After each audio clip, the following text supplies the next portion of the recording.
Thumbnail जो बदल सकती है आपके चैनल की लाइफ। आज इसी पर बात करेंगे।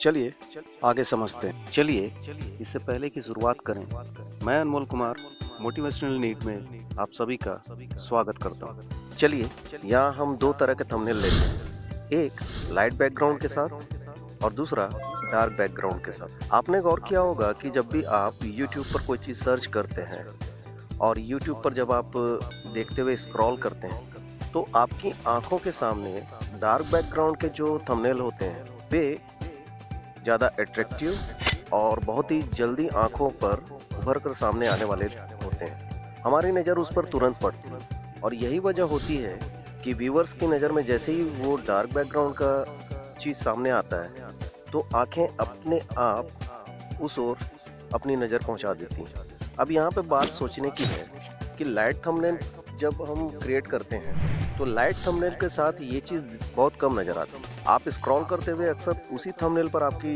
निगाह टिक जाती है जो कि डार्क बैकग्राउंड के साथ बहुत ही अच्छी तरह से डिज़ाइन किया हुआ होता है। और उसमें जिस तरह से शब्दों को डिज़ाइन किया जाता है, जिस तरह से उस पूरे थंबनेल के डिज़ाइन को सोचकर क्रिएट किया जाता है, इससे वो कहीं ना कहीं व्यूअर्स को मजबूर करता है कि वो आपके थंबनेल को क्लिक कर जाए। और इससे भी ज़्यादा महत्वपूर्ण बात यह होती है कि जिन शब्दों का इस्तेमाल आपके थंबनेल में किया जाता है उन शब्दों में वो जान होनी चाहिए, उन शब्दों में वो इंफॉर्मेशन छुपी होनी चाहिए। वो शब्द ऐसे शब्द हों जो किसी भी व्यूअर्स को क्लिक करने के लिए मजबूर कर दे। अब एक सवाल उठना तो मुमकिन है कि आखिर लाइट बैकग्राउंड का थंबनेल क्यों ना लिया जाए। चलिए इस बात को भी समझ लेते हैं।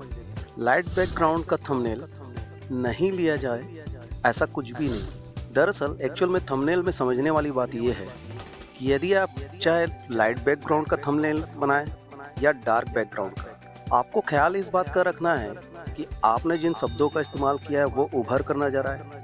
आपने जो थंबनेल में डिज़ाइन की है वो भी उभर कर नज़र आनी चाहिए। और ऐसे में यदि मान लीजिए आपने लाइट बैकग्राउंड का थंबनेल लिया तो वहाँ पर एक चीज़ का खास तौर पे ध्यान रखना होगा कि अगर बैकग्राउंड लाइट है तो आपके जो शब्द हैं और जो भी डिज़ाइन आपका है वो डार्क होना ज़रूरी है। आप यदि डार्क बैकग्राउंड लेते हैं तो उसमें आपको सारी चीज़ें लाइट रखनी होंगी और लाइट बैकग्राउंड रखते हैं तो उसमें डार्क रखना होगा। तो एक बेहतरीन थंबनेल बनाकर आप तैयार कर सकते हैं। और ये बात तो अब तक मेरी आपको शायद समझ में आ ही गई होगी कि थंबनेल का इम्पोर्टेंस क्या है।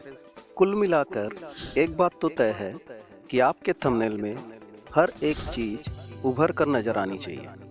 हाँ, एक बात और मैं कहना चाहूँगा कि ये जो थंबनेल है ये सिर्फ YouTube पर या यूट्यूबर के लिए ही नहीं, चाहे आप यूट्यूबर हों या फिर आप एक ब्लॉगर हों, आपको यदि थंबनेल की ज़रूरत है तो ये सारे नियम कानून हर एक थंबनेल के लिए उतने ही इम्पोर्टेंट हैं जितने की होने चाहिए। अगर इन चीज़ों का आप ध्यान रखें तो मुझे पूरी उम्मीद है कि व्यूअर्स का ध्यान आप खींच पाएंगे। आई होप, मैं पूरी उम्मीद करता हूँ कि आपको ये सारी बातें अच्छी तरह से समझ में आई होंगी और ये जो इन्फॉर्मेशन है वो आप सभी के लिए बहुत ही यूज़फुल साबित होगी। इसी के साथ विदा लेता हूँ। फिर एक यूज़फुल इन्फॉर्मेशन के साथ आपसे मुलाकात होगी। तब तक के लिए जय हिंद, जय भारत।